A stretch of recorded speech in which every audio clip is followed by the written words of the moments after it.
महाप्रभु श्री चैतन्य देव कलि पावनावतार हैं।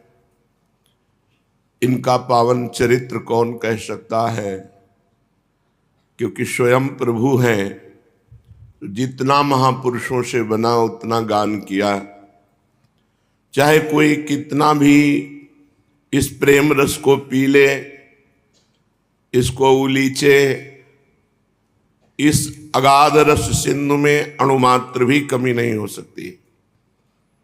जिस किसी ने इस परम सुस्वादु आत्मानंदमय रस का यत् किंचित भी पान किया, वही धन्य हो गया।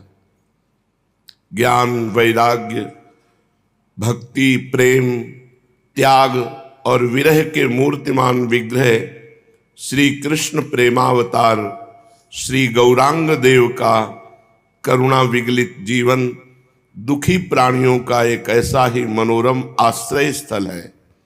अतएव इस कलि संतप्त पाप ताप जनित नाना दुख, दैन्य, दाहग्रस्त मनुष्यों को यदि शीतलता, शांति और दिव्य प्रेमानंद की अनुभूति करनी हो तो आनंद और प्रेम के पर्याय चैतन्य महाप्रभु के इस पावन चरित्रामृत का पान अवश्य करें।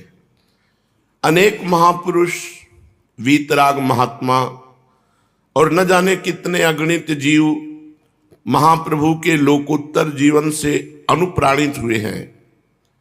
प्रेम और परमार्थ के पथ पर चलकर अनेकों कृतार्थ भी हुए हैं और बहुत से आगे भी होते रहेंगे।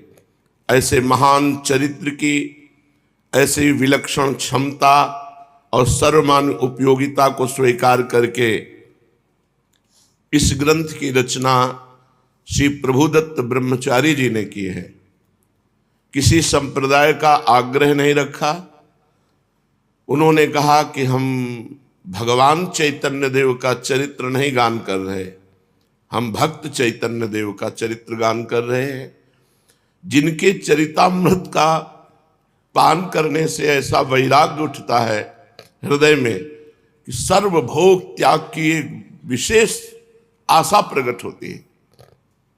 जब इसका अध्ययन कर रहे थे तो ब्रह्मावर्त विठूर से किनारे किनारे चल रहे थे, यही ग्रंथ साथ था। बस फिर ऐसा वैराग्य बढ़ा कि कमंडल, झोला, वस्त्र सब उतार के फेंक दिए। दिगंबर, पशुवत बिल्कुल व्यवहार शरीर के साथ, भूख, प्यास, गर्मी, सर्दी सब सहना और निरंतर भगवत चिंतन परायण रहना। बहुत समय तक चैतन्य चरितावली ने घोर वैराग्य में जीवन दिया, क्योंकि महाप्रभु चैतन्य देव का घोर वैराग्य और अनुराग में जीवन। बड़े सौभाग्य होते हैं जब महापुरुषों के पावन चरित्र सुनने का सौभाग्य मिलता है। वंशी विभूषित करान नवनीर दाभात पीतांबरा दरुण बिंब फला धरोष्ठात् पूर्णेन्दु सुंदर मुखादर विंद नेत्रात् कृष्णात् परम किमपि तत्त्वमहं न जाने। जिनके कर कमलों में मनोहर बंशी विराजमान है और जिनके शरीर की आभा नूतन मेघ के समान श्याम है, जो करोड़ों बिजलियों की कांति प्रकाशित करने वाला पीतांबर धारण किए हुए हैं, जिनका मुख शरद पूर्ण चंद्रमा के समान सुंदर है, नेत्र कमल के समान कमनीय है तथा अधर बिंबा फल के समान लाल लाल है, ऐसे श्री कृष्ण को छोड़कर मैं कोई दूसरा परतत्व है ये नहीं जानता। अर्थात सर्वस्व तो यही वृंदावन विहारी मुरली मनोहर है। कदा वृंदारण्ये विमल यमुना तीर पुलिने चरंतम गोविंदम हलधर सुदामादि सहितम। अये कृष्ण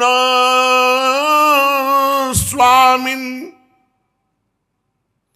मधुर मुरली वादन विभो प्रसीदेत्याक्रोशन निमिषम्यूने श्याम दिवसान। ऐसा कब होगा? पावन श्री यमुना जी का सुंदर पुलिन होगा, वृंदावन के सुंदर वनों में वंशी नाद करते हुए श्री लालजू महाराज श्री गोरे बलराम जी के साथ और समस्त सखाओं के साथ हमें दर्शन देंगे। दिखाई दे रहा है यमुना जी का पावन पुलिन है, नवीन कुंज है, लालजू के अधरों में वंशी है, साथ में बलराम जी और समस्त सखागण हैं। ऐसा मैं कब दर्शन करूंगा? हे मेरे प्राणनाथ, हे मेरे मदन मोहन, ओ मेरे चित चोर, मेरे ऐसे दिन कब आएंगे जब मैं तुम्हारी इस मधुर झांकी को देख पाऊंगा? और पागलों की भांति हा कृष्ण हा कृष्ण ऐसा चिल्लाता हुआ अपने जीवन के संपूर्ण समय को निमिष की नाई बिता दूंगा। ऐसा कब होगा? प्यारे, तुमसे किस मुख से कहूं कि मुझे ऐसा जीवन प्रदान करो। चिरकाल से बड़े बड़े महात्माओं के मुख से सुनता चला रहा हूं कि तुम निष्किंचनों के प्रिय हो, जिन्होंने अंतर और बाह्य दोनों प्रकार के परिग्रह का परित्याग कर दिया, जिनके तुम ही एकमात्र आश्रय हो, जो तुमको ही अपना सर्वस्व समझते हो, उन्हीं एक निष्ठ भक्तों के हृदय में आके तुम विराजमान होते हो, उन्हीं के जीवन को असली जीवन बना देते हो, उन्हीं के तुम प्यारे हो और वे तुम्हें प्यारे हैं। प्यारे, इस पामर प्राणी से तुम कैसे प्यार कर सको? ये वंचना नहीं है, अतियुक्ति नहीं है नाथ। ये कैसे कहूं कि बनावट नहीं है? फिर भी तुम तो अंतर्यामी हो, तुमसे कोई बात छिपी थोड़ी है। प्रभु, सही कहूं तो इस अधम का तुम्हारे प्रति तनिक भी आकर्षण नहीं है। रोज सुनता हूं, अमुक के ऊपर आपने कृपा की, अमुक को आपने दर्शन दिए। इन प्रसंगों को मुझे अधीर होना चाहिए सुनकर, किंतु कृपालु, अधीर होना तो अलग रहा, मुझे तो विश्वास तक नहीं होता कि ऐसा हुआ भी होगा या नहीं। बहुत चाहता हूं, बहुत चाहता हूं कि तुम्हारा सतत स्मरण करूं। बहुत चाहता हूं तुम्हें छोड़कर दूसरा विचार ही न उठे। कान तुम्हारे गुण कीर्तनों के अतिरिक्त दूसरी सांसारिक बातें सुने ही नहीं। जिह्वा निरंतर तुम्हारे ही नामामृत का पान करती रहे। नेत्रों के सन्मुख तुम्हारी वही ललित त्रिभंगी युक्त बाकी चितवन नृत्य करती रहे। पैरों से तुम्हारी प्रदक्षिणा करूं, हाथों से तुम्हारी पूजा अर्चा करता रहूं और हृदय में तुम्हारी मनोहर मूर्ति का ध्यान किया करूं। किंतु नटनागर, ऐसा एक क्षण भी तो नहीं होने पाता। मन न जाने क्या इधर उधर की सोचता रहता है। जब कभी स्मरण आता है तो मन को बार बार धिक्कारता हूं कि अरे नीच, न जाने तू प्रभु को छोड़कर व्यर्थ की बातें क्यों सोचता रहता है। अरे उन मनमोहन की छवि का चिंतन कर, जिसके बाद फिर कोई चिंतनीय चीज ही शेष नहीं रह जाती। किंतु नाथ, वह मेरी सीख को मन सुनता ही नहीं। न जाने कितने दिनों से ये घटपटादि ज्ञान की बातें सोचता रहा है। विषयों के चिंतन से ऐसा विस्मय हो गया है कि तुम्हारी ओर आते ही कांपने लगता है, और आगे बढ़ना तो अलग रहा, 4 कदम और पीछे हट जाता है। कैसे करूं, क्या करूं? पूरा जीवन हो गया, अनेक उपाय किए, अपने करने योग्य साधन जहां तक कर सका सब किया, किंतु इस पर कोई असर नहीं हुआ। मन पर हो भी तो कैसे? इसकी डोरी तो तुम्हारे हाथ में है ना। तुमने तो इसकी डोरी ढीली छोड़ दी है। यदि तुम्हारा जरा भी इशारा हो जाए तो फिर मन की मजाल क्या, जो इधर से उधर तनिक भी जा सकता। मेरे साधनों से वश में हो सके ऐसी आशा मत करना, क्योंकि मुझे आशा नहीं है।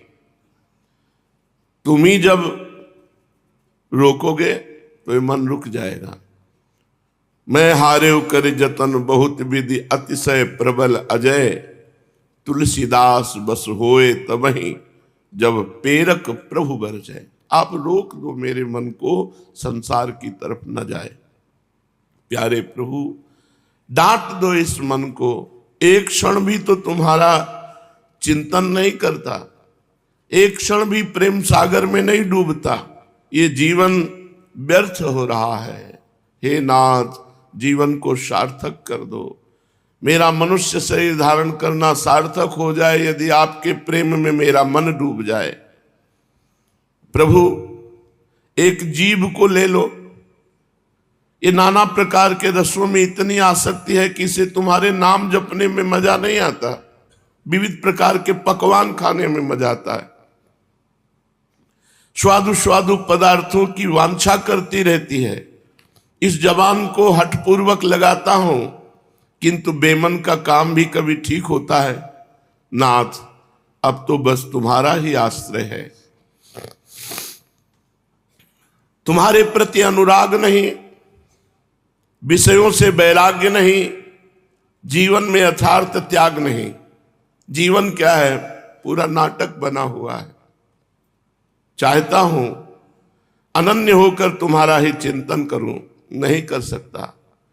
इच्छा होती है जीवन में यथार्थ त्याग हो, नहीं होता। सोचता हूं संसार से उपराम हो जाऊं, हो नहीं सकता। परिग्रह से जितना ही दूर होने की इच्छा करता हूं, उतना ही अधिक संग्रही बनता जाता हूं। तुम्हारे चरणों से पृथक होने से ऐसा होना अवश्यंभावी है। प्रभु, शरीर को सुखाया भी, तितिक्षा का ढोंग किया, ध्यान जप योग आसन सभी तरफ मन को लगाया, किंतु तुम्हारी यथार्थता का पता नहीं चला।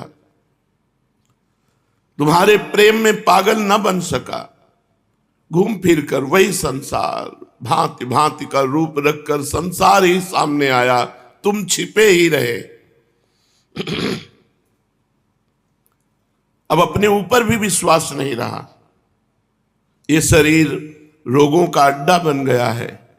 नेत्रों की ज्योति क्षीण हो रही है, दंत खोखले हो रहे हैं, पाचन शक्ति कम हो गई, वायु के प्रकोप से शरीर के सभी अवयव वेदना में बन गए। फिर भी वही विषय चिंतन यथार्थ जीवन का लाभ नहीं कर सका। अब सब तरफ से हार कर बैठ गया हूं। अब तो एक यही बात सोच ली है, जो तुम कराओगे करूंगा, जहां रखोगे रहूंगा, जैसा नाच नचाओगे वैसा नाचूंगा। तो भी प्यारे, इस जीवन में एक ही चाह है, और वो चाह यह है, अंत तक बनी रहेगी, कि एक बार सब कुछ भूलकर तुम्हारे प्रेम में पागल हो जाऊं। इस जीवन की एक चाह है, और वो चाह पूरे जीवन बनी रहेगी कि एक बार सब कुछ भूलकर केवल तुम्हारे प्रेम में पागल बन जाऊं। तुम्हारे चरणों में पागलों की भांति लोटपोट हो जाऊं, यही एक चाह है। सभी सांसारिक वासनाएं जब नष्ट हो जाएंगी, जब एकमात्र तुम ही याद आते रहोगे, सोते जागते आठों पहर तुम्हारी मनोहर मुरली की मीठी मीठी ध्वनि ही सुनाई देती रहेगी, तुम्हारी उस मंद मंद मुस्कान में ही चित्त सदा गोते लगाता रहेगा, और मैं सभी प्रकार से लज्जा संकोच भय को त्याग कर पागलों की भांति पुकारूंगा और नाचूंगा आपके लिए, मेरा जीवन धन्य हो जाएगा, ये शरीर लेना सार्थक हो जाएगा। प्रभु मुझे रोने का वरदान दो, मैं रोता रहूं, पागल की भांति सदा रोऊं, उठते बैठते सोते जागते सदा आंखों में आंसू भरे रहूं, रोना ही मेरा जीवन हो जाए, ऐसी कृपा कर दो। खूब रोऊं, हर समय रोऊं, हर जगह रोऊं, जोर जोर से रोऊं, और चैतन्य देव की भांति चिल्ला उठूं, हे देव हे दयति हे भुवनैक बंधो, हे कृष्ण हे चपल हे करुणैक सिंधो, हे नाथ हे रमण हे नयनाभिराम, हा हा कदानुभवितासि पदम दृशोर में। हे गुरु स्वरूप प्रभु, तुम्हारे पाद पद्मों में कोटि कोटि प्रणाम है। हे अंतर्यामीन, तुम्हारे अनंत गुणों का बखान यदि शेषनाग भी अपने सहस्त्र मुखों से सृष्टि के अंत तक आहरनिश करते रहे तो भी उनका अंत नहीं होगा। मैं क्षुद्र प्राणी भला तुम्हारी विमल विरदावली का बखान किस प्रकार कर सकता हूं।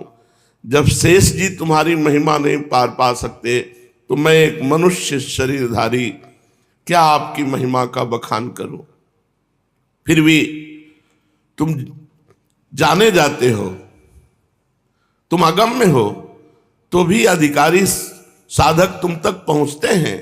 तुम अनिर्वचनीय हो तो भी शिष्य प्रशिष्य परंपरा से मिलकर तुम्हारा निर्वचन करते हैं। तुम निर्गुण हो, निराकार हो, फिर भी भक्तों के प्रेमवश तुम सगुण साकार होकर प्रकट होते हो। मनीषी तुम्हारे तत्व को परोक्ष बतलाते हैं तो भी तुम प्रत्यक्ष होकर शिष्यों की पूजा अर्चा भक्तों की ग्रहण करते हो।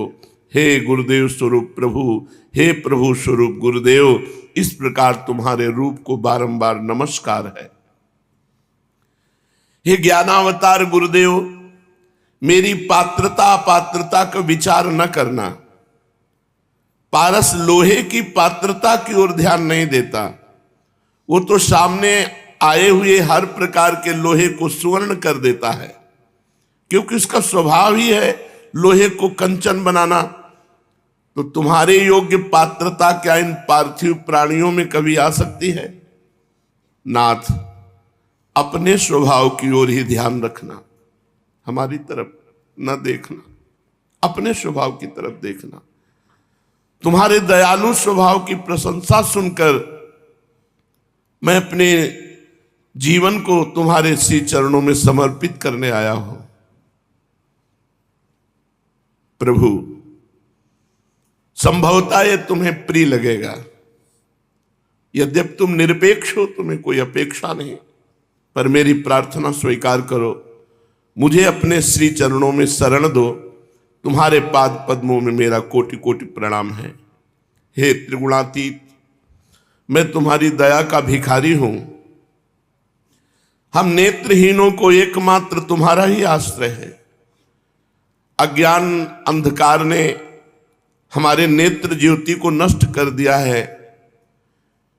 इसे अपनी कृपा रूपी शलाका से उन्मीलित कर दो, जिससे हम तुम्हारी छवि का दर्शन कर सकें।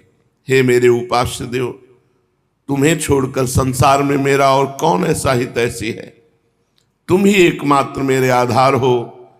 हे अनाश्रित के आश्रय, मेरी इस भावपूर्ण श्रद्धांजलि भावांजलि को स्वीकार करो। प्रभु, ना तो मैं तैरना ही जानता हूं और न नाव खेना ही, फिर भी घोर समुद्र में बहा चला जा रहा हूं। किधर जा रहा हूं कुछ पता ही नहीं। बवंडर सामने आता हुआ दिख रहा है, उससे कैसे बच सकूंगा कुछ पता नहीं। अब एकमात्र तुम्हारा ही आश्रय है। कर्णधार बनकर मेरी सहायता करोगे तभी काम चलेगा। प्रभु, तुम्हें पधारना पड़ेगा, आना पड़ेगा, क्योंकि तुम्हारे सिवा ना मैं तैरना जानता हूं, ना मेरे पास नाव है, समुद्र में पड़ा हुआ हूं। कोई दूसरा मार्ग ही नहीं है आपके सिवा। चारों ओर से फूटी हुई इस जीर्ण नाव पर जब तुम्हारे श्री चरण पड़ेंगे तो अपने आप दौड़ पड़ेगी सतमार्ग की तरफ। घोर संसार रूपी समुद्र के एकमात्र कर्णधार, इस शुष्क जीवन में सरसता लाने वाले मेरे गुरुदेव, हम प्रणतों की ओर दृष्टिपात कीजिए। तुम्हारी जगन मोहन मूर्ति का ध्यान करते करते दिन व्यतीत हो जाता है, रात्रि आ जाती है, फिर भी मैं तुम्हारी कृपा से वंचित बना रहा हूं। पता है तुम हमारे निकट हो, फिर भी मैं तुम्हें देख नहीं पाता, तुम्हारा बन नहीं पाता। तुम्हारी चरण छाया के सन्निकट बना रहने पर भी मैं शीतलता से वंचित रहता हूं। किसे दोष दूं? ये मेरा दुर्भाग्य है कि आप निकट हो पर मैं देख नहीं पा रहा। आपके चरण इतने शीतल हैं पर मैं जल रहा हूं। बस जीवन में एक आशा है, आप कृपा कर दो। वो दिन कैसा होएगा जब गुरु गहेंगे बाह, अपना करी बैठाएंगे चरण कमल की छाह। प्रहलाद नारद पराशर पुंडरीक व्यास अम्बरीश सुक सौनक भीष्म दाल्भ्यान, रुक्मांगदोद्धव विभीषण फाल्गुनादीन, पुण्यानिमान परम भागवतान नतोस्मि। जिन्होंने दैत्य कुल में जन्म लेकर भी भगवान श्री कृष्ण की अनन्य भाव से अर्चा पूजा की है, जिनके सदुपदेश से दैत्य बालक भी परम भागवत बन गए, जिन्होंने अपने प्रतापी पिता के प्रभाव की परवाह न करके अपनी प्रतिज्ञा परिवर्तन नहीं की, जिन्होंने हलाहल विष पान किया, पर्वत के शिखर से गिराए गए, जल में डुबाए गए, अग्नि में जलाए गए, अपने प्रण से विचलित नहीं हुए, जिनके कारण साक्षात भगवान को नरसिंह रूप धारण करना पड़ा, उन भक्ताग्रगण्य प्रहलाद जी के चरणों में मेरा कोटि कोटि नमस्कार है। जो संसार के कल्याण की इच्छा से सदा नाना लोकों में भ्रमण करते रहते हैं, जो ब्रह्मा जी के मानस पुत्र हैं, जिनकी संपूर्ण लोकों में अप्रतिहत गति है, जो स्मरण करते ही सर्वत्र पहुंच जाते हैं, जिन्हें इधर की उधर मिलाने में आनंद आता है, जो संगीत में पारंगत हैं, भक्ति के आदि आचार्य हैं, जो वीणा लेकर उच्च स्वर से अहर्निश भगवान के नामों का कीर्तन करते रहते हैं, ऐसे भक्त शिरोमणि देवर्षि नारद जी के चरणों में मेरा कोटि कोटि प्रणाम है।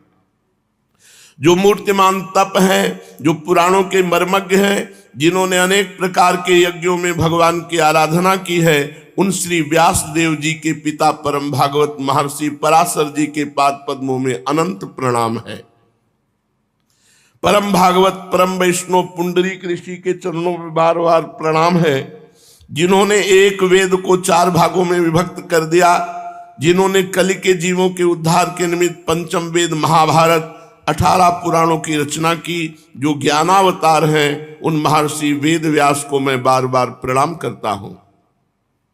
जिनकी वैष्णवता के प्रभाव को सूचित करने के निमित्त भगवान ने शरण में आए हुए महर्षि दुर्वासा की स्वयं रक्षा न करके उन्हीं के पास भेजा, जिनके परम भागवत होने की प्रशंसा से पुराणों के बहुत से स्थल भरे पड़े हैं, उन राजर्षि अम्बरीश जी के चरणों को मैं अपने मस्तक पर धारण करता हूं। जो संसारी माया के प्रभाव से बचने के निमित्त 12 वर्ष तक माता के गर्भ में ही वास करते रहे, जिन्होंने मरणासन महाराज परीक्षित को 7 दिनों में ही श्रीमद् भागवत की कथा सुनाकर मोक्ष का उत्तम अधिकारी बना दिया, उन अवधूत शिरोमणि महामुनि श्री सुखदेव जी के चरणों में श्रद्धा भक्ति के साथ बार बार मैं प्रणाम करता हूं। जिन्होंने नैमिषारण्य की पुण्य भूमि में सूत जी के मुख से महाभारत और 18 पुराण श्रवण किए, जो ऋषियों के अग्रणी गिने जाते हैं, जिन्होंने हजारों वर्ष की दीक्षा लेकर भारी भारी यज्ञ याग किए हैं, उन संत महंत महर्षि श्री शौनक जी की चरण वंदना करके मैं अपने को कृतकृत्य बनाना चाहता हूं। जिन्होंने पिता का प्रिय करने के निमित्त आजीवन अखंड ब्रह्मचर्य व्रत का पालन किया, जो अपनी प्रतिज्ञा पालन के निमित्त अपने गुरु परशुराम जी से भी भिड़ गए, जिन्होंने पिता को प्रसन्न करके इच्छा मृत्यु का अमोघ वरदान प्राप्त किया, जिनकी प्रतिज्ञा पूरी करने के निमित्त साक्षात भगवान ने अपनी प्रतिज्ञा तोड़ दी, उन गंगा पुत्र वसु अवतार महात्मा भीष्म पितामह के आशीर्वाद की मैं इच्छा करता हूं। परम भागवत और परम वैष्णव दालभ्य ऋषि के चरण कमलों में मेरा कोटि कोटि नमस्कार है, जिन्होंने एकादशी व्रत के महात्म को संपूर्ण पृथ्वी पर स्थापित किया, जिनके धर्म के कारण स्वयं धर्मराज भी भयभीत होकर पितामह की शरण में गए और धर्मचित कराने के निमित्त अद्वितीय रूप लावण्य युक्त मोहिनी नाम की एक सुंदरी भेजा, जिन्होंने मोहिनी के आग्रह करने पर अपने इकलौते प्यारे पुत्र का सिर देना तो मंजूर किया, किंतु एकादशी व्रत नहीं छोड़ा। उन राजर्षि रुक्मांगद के प्रति मेरा कोटि कोटि प्रणाम है, जो भगवान के परम अंतरंग सखा गिने जाते हैं, भगवान की प्रेम पाती लेकर जो वृंदावन की गोपिकाओं को ज्ञानोपदेश करने गए थे और वहां से परम वैष्णव होकर लौटे थे, जो भगवान के तिरोभाव होने पर उनकी आज्ञा से नर नारायण के क्षेत्र में योग समाहित हुए, उन परम भागवत उद्धव जी के चरणों में मेरा अधिकाधिक अनुराग हो। जो अन्यायी भाई का पक्ष छोड़कर भगवान रामचंद्र जी के शरणापन्न हुए, अंत में लंकाधिपति बने, उन श्री रामचंद्र जी के प्रिय सखा अमर भक्त विभीषण को मैं नतमस्तक होकर अभिवादन करता हूं, जिनका सारथ्य महाभारत युद्ध में स्वयं भगवान ने किया, जो इसी शरीर से स्वर्ग में वास कराए, जिन्होंने भगवान शंकर जी से युद्ध करके उनसे पाशुपतास्त्र प्राप्त किया, जिन्होंने अकेले गांडीव धनुष से 18 अक्षोणी वाले महाभारत में विजय प्राप्त कर ली, युद्ध से परांगमुख होने पर जिन्हें भगवान ने स्वयं गीता का उपदेश दिया, जो भगवान के विहार शैया आसन और भोजनों में सदा साथ ही साथ रहे, जिन्हें भगवान बड़े प्रेम से हे पार्थ, हे सखा, हे धनंजय ऐसे सुंदर संबोधनों से संबोधित करते थे, वे नरावतार श्री अर्जुन जी मेरे ऊपर कृपा की दृष्टि करें। बौद्धों के नास्तिकवाद को मिटाकर जिन्होंने निर्विशेष ब्रह्म का व्याख्यान किया, जिन्होंने जगत के प्रपंचों को मिथ्या बताकर एकमात्र ब्रह्म को ही साध्य बताया, अभेदवाद को सिद्ध करते हुए भी जिन्होंने समुद्र की तरंगों की भांति अपने को प्रभु का दास बताया, उन आचार्य पर भगवान शंकराचार्य के चरणों में मेरा सत सत प्रणाम है, जिन्होंने भक्ति मार्ग को सर्वसाधारण के लिए सुलभ बना दिया, जो जीवों के कल्याण के निमित्त स्वयं नरक की यातनाएं सहने के लिए तत्पर हो गए, जिन्होंने गुरु के मना करने पर भी सर्वसाधारण के लिए गोपनीय मंत्र का उपदेश किया, उन विशिष्टाद्वैत के प्रचारक विष्णु भक्त भगवान श्री रामानुजाचार्य के चरणों में मेरा प्रणाम है, जिन्होंने लुप्त हुए विष्णु संप्रदाय का उद्धार करके पुष्टि मार्ग की स्थापना की, जो गृहस्थ में रहते हुए भी महान विरक्त और आसक्ति रहित बने रहे, जिन्होंने वात्सल्य उपासना की मधुरता को दिखाकर अपने को स्वयं गोपवंश का प्रकट किया, जिन्होंने बालक श्री कृष्ण की अर्चा पूजा को ही प्रधानता देते हुए सर्वतोभावेन आत्मसमर्पण को ही अंतिम ध्येय बताया, उन शुद्धाद्वैत के प्रचारक बाल कृष्णोपासक भगवान वल्लभाचार्य के चरणों में मेरी प्रीति हो, जिन्होंने श्री राधा कृष्ण की उपासना को ही सर्वसिद्ध किया, जिन्होंने नीम के पेड़ में सूर्य दिखाकर भूखे वैष्णव को भोजन कराया, उन द्वैताद्वैत मत के प्रवर्तक मधुर भाव के उपासक भगवान निम्बारकाचार्य के चरणों में मेरा प्रणाम है, जिन्होंने वृंदावन विहारी की प्रीति को ही एकमात्र साध्य माना, जिन्होंने अत्यंत परिश्रम करके स्वयं हिमालय पर जाकर वेद व्यास जी से ज्ञान प्राप्त किया और वेदांत सूत्रों पर भाष्य रचा, उन द्वैत मत के प्रवर्तक भगवान मध्वाचार्य आनंद तीर्थ के पाद पद्मों में मेरा बार बार प्रणाम है। जिन्होंने छुआछूत और जाति पाति का कुछ भी विचार न करके सर्वसाधारण को भक्ति का उपदेश किया, जिनकी कृपा से सभी जगत पूज्य बन गए, जिन्होंने वैष्णव समाज में सीताराम की सेवा पूजा का प्रचार किया, उन आचार्य प्रवर श्री रामानंद आचार्य स्वामी के चरणों में मेरा कोटि कोटि प्रणाम है। इनके अतिरिक्त दूसरे अन्य संप्रदायों के प्रवर्तक जितने भी आचार्य हुए, उन सभी के चरणों में मैं प्रणाम करता हूं। संपूर्ण पृथ्वी की धूल के कणों की गणना चाहे हो भी सके, आकाश के तारे चाहे गिने भी जा सके, बहुत संभव है संपूर्ण जीवों के रोमों की गणना की जा सके, किंतु भक्तों की गणना किसी भी प्रकार नहीं की जा सकती।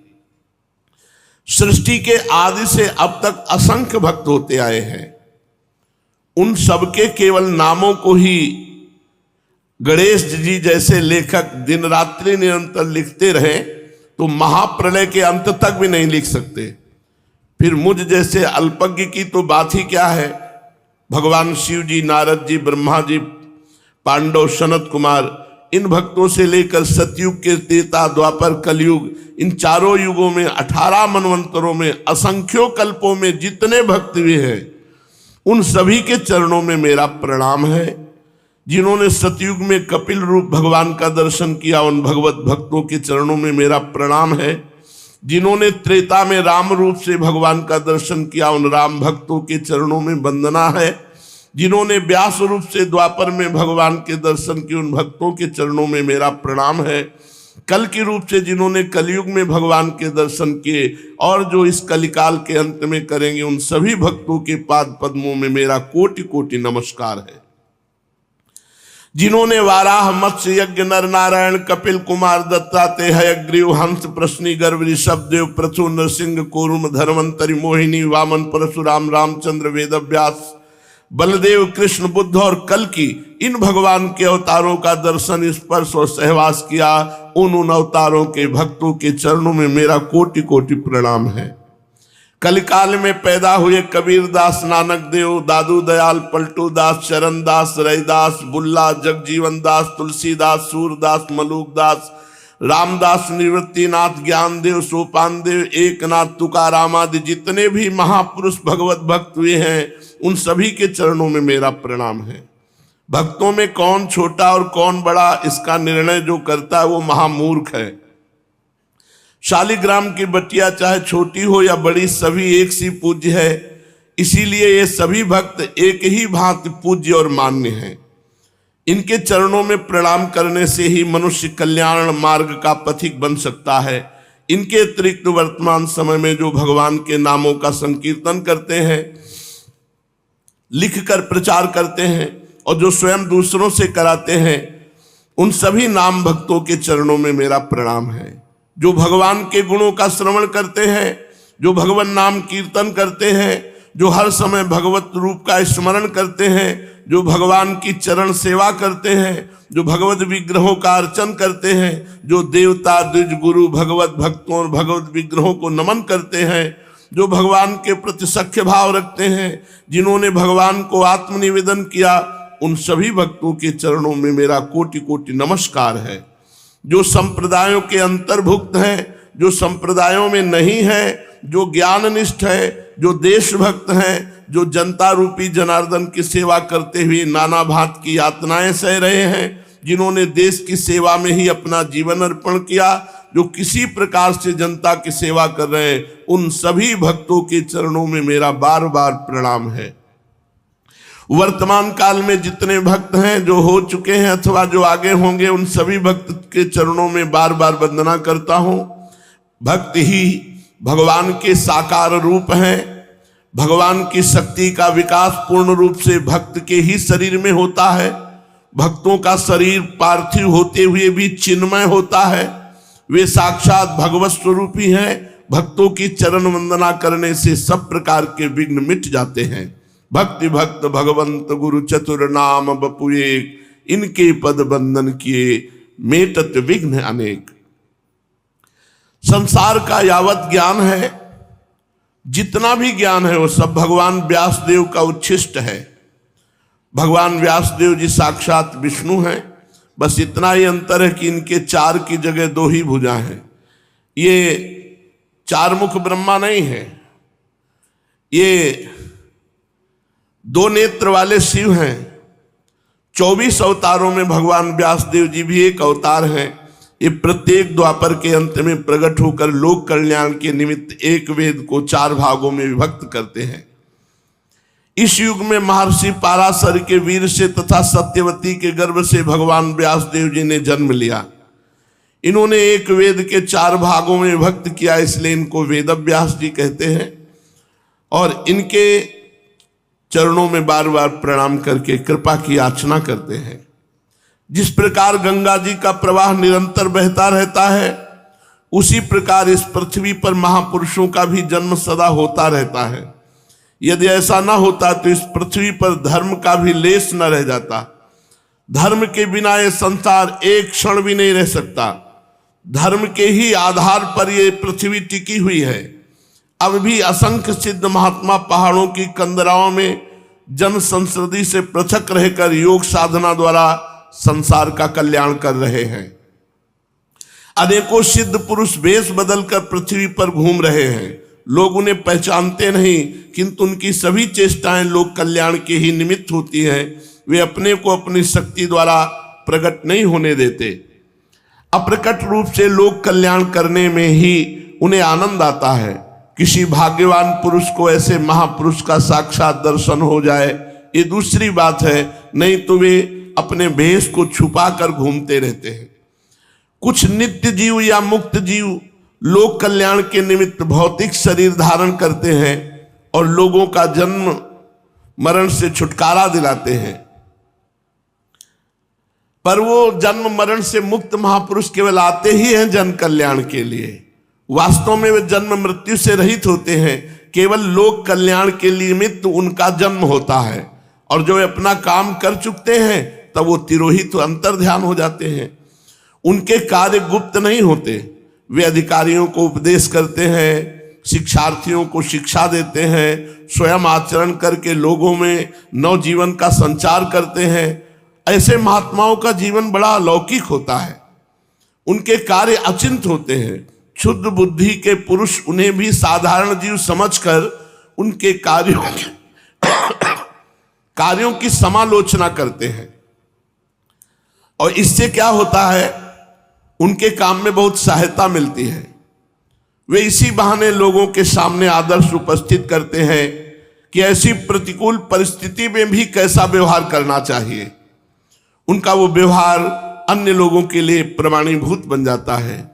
इस प्रकार वे संसारी लोगों की निंदा स्तुति के बीच में रहते हुए भी अपने जीवन को आदर्श जीवन बनाकर लोगों के उत्साह को बढ़ाते हैं। ऐसे महापुरुष सदा से उत्पन्न होते आए हैं, अब भी हैं और आगे भी होंगे। किसी के जीवन का प्रभाव व्यापक होता है, उनके आचरणों के द्वारा अधिक लोगों का कल्याण होता है, और किसी के जीवन का प्रभाव अल्प होता है, उनसे थोड़े ही पुरुष लाभ उठा सकते हैं। इस प्रकार सब जातियों में, सब काल में किसी न किसी रूप में महात्मा उत्पन्न होते ही रहते हैं। बहुत से ऐसे महापुरुष होते हैं जिनकी टक्कर का शताब्दियों तक कोई महापुरुष व्यक्त रूप से प्रकट नहीं होता है, किंतु इसका निर्णय होता है अपने अपने भावों के अनुसार, भिन्न भिन्न रीति से। इस बात को आज तक ना तो किसी ने पूर्ण रूप से निर्णय किया है और ना आगे भी कोई कर सकेगा कि अमुक महापुरुष किस कोटि के हैं और इनके बाद इनकी कोटि का कोई महापुरुष उत्पन्न हुआ या नहीं। इसलिए शालिग्राम की बटिया के समान हमारे लिए तो सभी महात्मा पूजनीय तथा वंदनीय हैं। संसार में असंख्य संप्रदाय विद्यमान हैं और उन सबका संबंध किसी न किसी महापुरुष से है, और उन सभी संप्रदायों के अनुयायी उन्हें ईश्वर या ईश्वर तुल्य मानते और कहते हैं। हमें उनकी मान्यता के संबंध में कुछ भी नहीं कहना है। एक महापुरुष को ही सर्वस्व मानने वाले पुरुषों को प्रायः देखा गया है कि वे अपने से भिन्न संप्रदाय वाले महापुरुष की उपेक्षा करते हैं, और बहुत से तो निंदा भी करते हैं। ऐसा बिल्कुल नहीं करना चाहिए। हमारे लिए तो सभी महापुरुष जिनका वास्तव में किसी भी संप्रदाय से संबंध है या नहीं है, हम सबको प्रणाम करते हैं, सबको मानते हैं। जो अपने आचार्य की प्रशंसा करके दूसरे आचार्य की निंदा करता है वो तो मूर्ख है, अपने ही आचार्य की निंदा कर रहा है। इसलिए हम समस्त साधकों से प्रार्थना करते हैं कि जिनका संबंध परमार्थ से है, ऐसे सभी महात्माओं के चरित्रों का श्रद्धा के साथ श्रवण करना चाहिए। महात्माओं का चरित्र जीवन को महान बनाता है, हमें कर्तव्य और सहिष्णुता सिखाता है, हमें अपनी असली लक्ष्य तक पहुंचाता है। इसलिए यथार्थ उन्नति का एकमात्र साधन महात्माओं के चरित्रों का श्रवण करना, संत पुरुषों का सत्संग, यही महान बनाता है। हम इस युग के महापुरुषों में महाप्रभु श्री चैतन्य देव का स्थान सर्वोच्च जो माना गया है उसे स्वीकार करते हैं। वे भक्ति के मूर्तिमान अवतार, प्रेम की सजीव मूर्ति। उनके जीवन में परम वैराग्य, महान त्याग, अलौकिक प्रेम, अभूतपूर्व उत्कंठा और भगवान के लिए विलक्षण छटपटाहट थी। उनका अवतार संसार के कल्याण के निमित्त ही हुआ। महापुरुष के जीवन में असंख्य जीवों का कल्याण हुआ चैतन्य महाप्रभु के जीवन में, और उनके चरित्र से, उपदेश से असंख्यों का होता रहेगा। ऐसे महापुरुष का जीवन कल्याण की इच्छा रखने वाले जीवों के लिए निर्भ्रांत पथ प्रदर्शक बन सकता है। चैतन्य चरित्र अगाध है, दुर्गेय है, साधारण जीवों की समझ में ना तो आ सकता है और ना समझाया जा सकता है। दुष्कृति पुरुष उसे तो श्रवण ही नहीं कर सकते, पापी पुरुष तो श्रवण ही नहीं कर सकते, उनके कान में ही नहीं जाएगा चरित्र। बड़े सौभाग्यवान होंगे ऐसों को चरित्र सुनने का संयोग मिलेगा। और फिर यहां वृंदावन धाम में यमुना जी के पुलिन में बैठ करके भागवत श्रवण की, गीता और श्री चैतन्य चरितावली और ऐसे जो परम पावन भगवत भक्तों के चरित्र, अब क्या कल्याण की कोई कमी है? कल्याण की हमारा कल्याण हो गया। हम कल्याण के लिए नहीं तड़पते, हम प्रेम के लिए तड़पते हैं कि हम आपके लिए रोएं, आपके लिए विकल हो। कल्याण तो हो गया, एक बार संपूर्ण भागवत सुन ली, दुर्गति नहीं होगी, हो गया कल्याण। कल्याण के लिए तो निश्चिंत रहो। हमें प्रेम चाहिए, कल्याण नहीं। हमें श्री जी की दास्ता चाहिए, कल्याण नहीं। सौभाग्य से ऐसे भाग्यवान जो होते हैं उनको ये चरित्र सुनने को मिलता है। सुनकर उनसे भी भाग्यवान वो हैं जो यथावत समझते हैं और वैसे चलते हैं। जिनके ऊपर भगवान की विशुद्ध कृपा है वही सुन समझ सकते हैं। भ्रातः कष्टमहो महान सनपति सामंत चक्रम च तत् पार्श्वे तस्य च सापि राज परिषद ताश्चंद्र बिंबानना उद्रिक्तः सचराजपुत्र निवहस्ते वन्दिनस्ताः कथा सर्वं यस्य वशादगात् स्मृति पदम कालाय तस्मै नमः। ये सब नाशवान है। कभी सुंदर राज्य महल नगरी हुआ करती थी, कभी महान राजा उस पर राज्य करता रहता था, बड़ा दूर तक उसके बल विक्रम का यश फैला हुआ था। कभी बड़ी बड़ी सुंदरी उसकी रानियां होती थी। आज सब खंडहर पड़े, केवल इतिहास में लिखा हुआ है, काल सबको चाट गया। इसका भाव यह है कि तुम अपनी यश कीर्ति के चक्कर में मत पड़ो, कब चले जाओगे पता नहीं, इसलिए खूब नाम रूपी धन जमा कर लो, भगवान के लीला चरित्र सुनो, अपने मन को भगवान में लगा दो, यही सार्थक है। महाप्रभु श्री श्री चैतन्य देव का प्रादुर्भाव विक्रम की 16वीं शताब्दी के मध्य भाग में हुआ। वे लगभग आधी शताब्दी तक इस धराधाम पर विराजमान रहकर भावुक भक्तों को निरामय श्री कृष्ण प्रेम पीयूष का पान कराते रहे। उस समय के और आज के भारत की तुलना कीजिए, आकाश पाताल का अंतर हो गया है। राजनैतिक, सामाजिक, आर्थिक तथा धार्मिक सभी प्रकार की स्थितियों में घोर परिवर्तन हो गया है। उस समय लाखों स्त्रियों ने अपने पतियों के साथ हंसते हंसते जीवित जल गई। अनुमान लगा सकता है कोई कि अपने धर्म के लिए हजारों नवयुवतियां ने आग में प्रवेश कर लिया। आग जैसे होली आग लगाई और उसमें प्रवेश कर गए कि कोई विधर्मी हमारे शरीर को छू ना पावे। भक्तों का वो आदर्श प्रेम, कृष्ण भक्ति की वो निष्कपटता, सेवा पूजा में उतनी श्रद्धा इस समय देखने में नहीं आती। वे बातें समय के साथ विलुप्त हो गई। असली प्रेम तो उन महापुरुषों के साथ ही चला गया। अब तो सांप की लकीर शेष रह गई, उसे चाहे जैसे पीटते रहो, सांप तो निकल गया। वो तो उसकी समय की रागिनी थी। समय बहुत बलवान होता है। महाप्रभु श्री श्री चैतन्य देव का प्राकट्य जिस काल में हुआ उस समय बड़ा विलक्षण समय था। आप ये कह सकते हैं कि क्रांति युग था। उस समय संपूर्ण भारतवर्ष में चारों ओर राजनीतिक, सामाजिक और धार्मिक सभी प्रकार की घोर क्रांति मची हुई थी। उस समय तक प्राय ऐसी मान्यता थी कि जो दिल्ली के सिंहासन पर विराजमान और संपूर्ण भारत का सर्वश्रेष्ठ नरपति है। दिल्ली का सिंहासन ही भारतवर्ष को दिग्विजय करने का मुख्य चिन्ह था। उस समय दिल्ली के सिंहासन पर लोधी वंश का अधिकार था, किंतु उस वंश के बादशाहों में वीरता पराक्रम बिल्कुल नहीं रहा। लोधी वंश अपनी अंतिम सांसों को जैसे तैसे कष्ट के साथ पूर्ण कर रहा था। अफगान सरदार लोधी वंश का अंत करने पर तुले हुए थे, इसलिए उन्होंने काबुल के बादशाह बाबर को दिल्ली के सिंहासन के लिए निमंत्रित किया। बाबर जैसा राज्य लोलुप बादशाह ऐसे स्वर्ण समय को हाथ से कब खोने वाला था। पंजाब का शासक दौलत खां उसका पृष्ठपोषक था। ईस्वी सन 1526 में बाबर ने भारतवर्ष पर चढ़ाई की और पानीपत के इतिहास प्रसिद्ध रण क्षेत्र में इब्राहिम लोधी को परास्त करके वो स्वयं दिल्ली का बादशाह बन बैठा।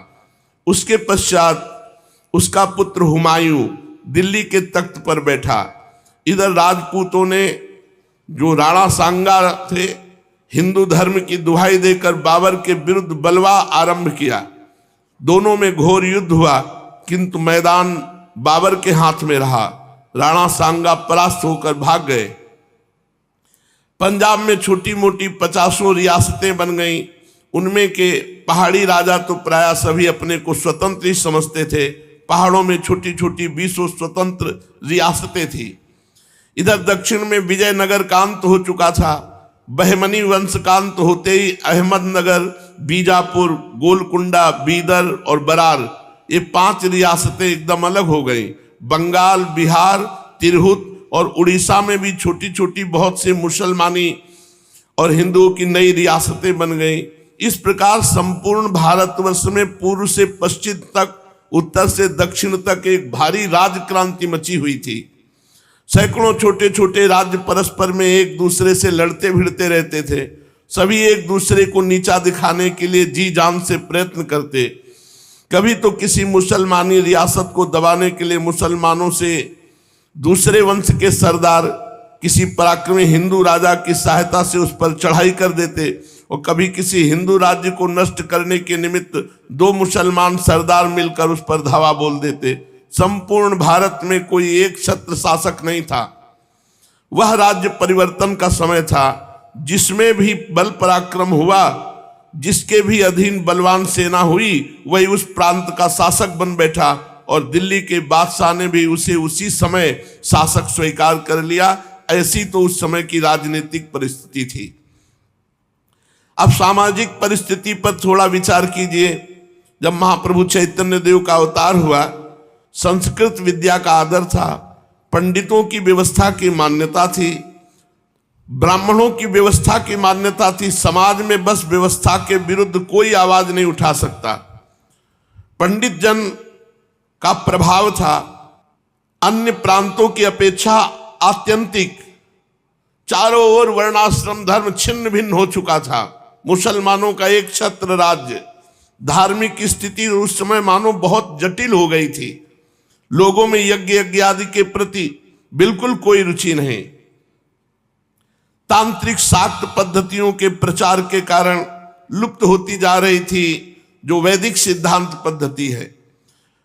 मनुष्य उदासीन, रात दिन केवल मिथ्या कार्यों में रत। जिस समय महाप्रभु चैतन्य देव का अवतार हुआ, बस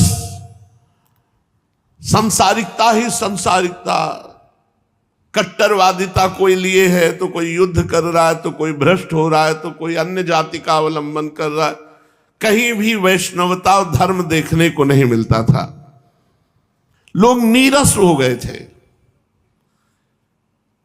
इसी समय भगवान की कृपा से भारत के भिन्न भिन्न प्रांतों में महापुरुषों का अवतार हुआ।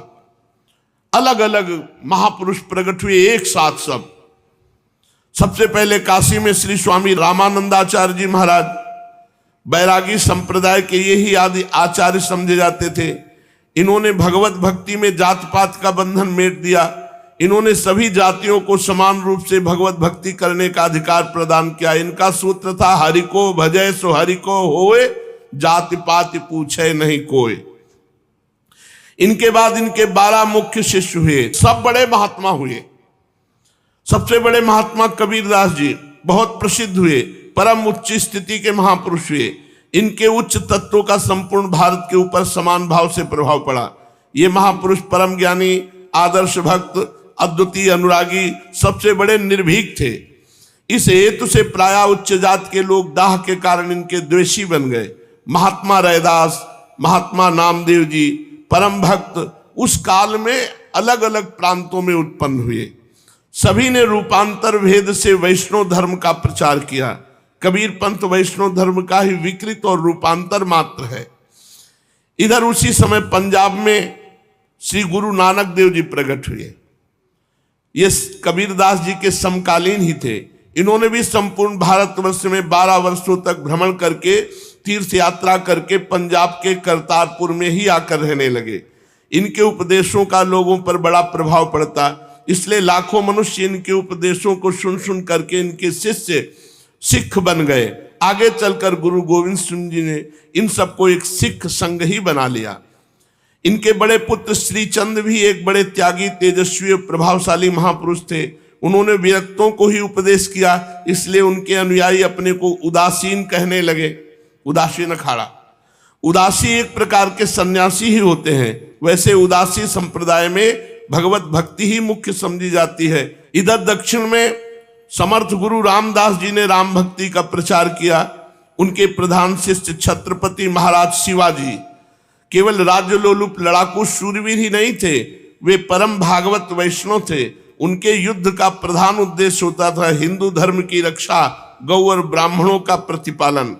इनके द्वारा महाराष्ट्र में भजन कीर्तन और भगवत भक्ति का खूब प्रचार हुआ। और महाराष्ट्र के उसी समय प्रसिद्ध संत तुकाराम जी, ये सब बड़े बड़े उसी समय एक साथ प्रकट हुए। उन्होंने अपनी अद्भुत भगवत भक्ति के द्वारा संपूर्ण महाराष्ट्र देश को पावन किया। ये विठल नाथ जी के प्रेम में विभोर होकर स्वयं पद गागा कर नृत्य करते और स्वयं पदों की रचना करते थे। इनके भक्ति भाव से प्रसन्न होकर साक्षात विठल भगवान ने इन्हें प्रत्यक्ष दर्शन दिया और ये सदा इनके साथ ही रहते थे। ये सशरीर बैकुंठ को गए तुकाराम जी। इनके द्वारा मराठी भाषा का और संपूर्ण महाराष्ट्र देश का बड़ा कल्याण हुआ। इसी समय काशी में भगवान श्री वल्लभाचार्य जी, अलग अलग क्षेत्रों में सब बड़े बड़े महापुरुष प्रकट हुए। काशी छोड़कर इन्होंने ब्रजमंडल का परम प्रसिद्ध पुण्य नगरी गोकुलपुरी में अपना निवास स्थान बनाया। शुद्धाद्वैत संप्रदाय के यही प्रधान आचार्य माने जाते हैं। श्री बालकृष्ण के उपासक थे। इनके द्वारा देश के विभिन्न स्थानों में श्री कृष्ण भक्ति का खूब ही प्रचार हुआ। इनके शिष्य अधिकांश धनी मानी पुरुष होते थे। गुजरात काठियावाड़ की ओर इनके संप्रदाय का अधिक प्रचार हुआ। इनके 7 पुत्र थे। इन सभी ने वैष्णव धर्म का खूब प्रचार किया। इसी समय बंगाल में श्री चैतन्य महाप्रभु का प्रादुर्भाव हुआ। पूर्व बंगाल की बड़ी दुर्दशा थी।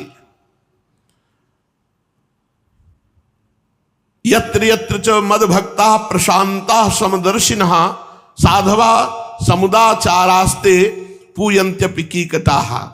श्रीमद् भागवत में कीकट देश की परिभाषा की गई है कि जहां काला हिरण स्वेच्छा से विहार न करता हो, जहां ब्राह्मणों की भक्ति न हो, जहां शुचि पवित्र सज्जन और विद्वान पुरुष निवास न करते हो, वो अपवित्र स्थान वहां जाना नहीं चाहिए।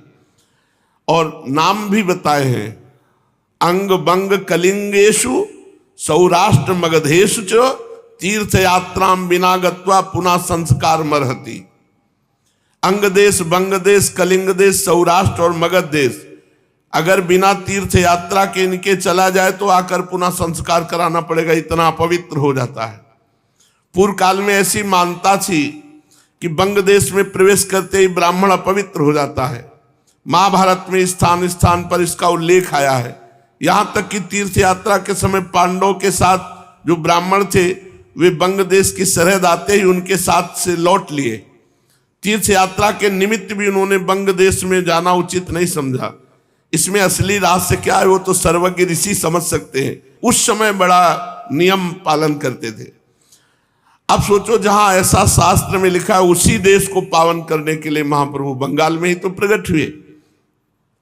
कोटि कोटि तीर्थों से भी अधिक पावन बना दिया बंगाल को। जिस भूमि को महाप्रभु गौरांग देव, जिस भूमि में परमहंस रामकृष्ण देव, विजय कृष्ण गोस्वामी, जगत बंधु ऐसे भगवत भक्तों ने अपनी पदधूलि से पावन बनाया हो, जिसमें राजा राम मोहन राय, महर्षि देवेंद्र नाथ ठाकुर, ब्रह्मानंद, केशव चंद जैसे भगवत भक्त समाज सुधारक उत्पन्न हुए हों, जिस भूमि ने देशबंधु चित्तरंजन दास जैसे देशभक्त को जन्म दिया हो, आज भी जिसमें अरविंद जैसे योगी, रविंद्र जैसे विश्व कवि, जगदीश चंद्र बसु जैसे जगत विख्यात विज्ञानवेत्ता और सुभाष चंद्र बोस जैसे अनन्य देशभक्त संपूर्ण भारत का मुख उज्जवल कर रहे हों, अब उस देश को हम कीकट देश कैसे कह सकते हैं? जब होगा तब रहा होगा। आज तो वही देश परम पावन बना हुआ है। श्री चैतन्य देव की लीला भूमि के लिए भावुक भक्तों के हृदय में ब्रज भूमि से कम आदर नहीं है। नवद्वीप तो भक्तों के लिए पूर्व वृंदावन ही बना हुआ है, जहां श्री कृष्ण चैतन्य देव जैसे परम भावुक और साक्षात प्रेम की सजीव मूर्ति प्रेमावतार महापुरुष का प्राकट्य हुआ हो, उसका महत्व वृंदावन के सदस्य होना ही चाहिए। आज केवल भूमिका का वर्णन हुआ है। महाप्रभु के प्रादुर्भाव होने की समय क्या क्या व्यवस्था थी, देश प्रांत में कौन कौन से महापुरुष प्रकट हुए, अब आगे महाप्रभु के प्रादुर्भाव की चर्चा होगी। सो शेष आगे। श्री राधा वल्लभ लाल की